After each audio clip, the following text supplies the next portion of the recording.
Der var en skipper, og han hed Lasja. Han sejlede i en smadrekasse, ja. I alle Vestbjerg og Fanø. Og storme susede og gjorde han høj, og møllen stod som en kæmpe høj.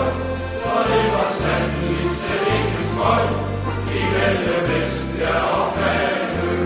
Og Las han levede af bakskålkunst, ja. Og skyllede efter med en kaffepunch, ja. I alle Vestbjerg og Fanø. Og stormen susede og gjorde han høj, og møllen stod som en kæmpe høj. Og det var sandelig slet ingen skøj, i alle Vestbjerg og Fanø.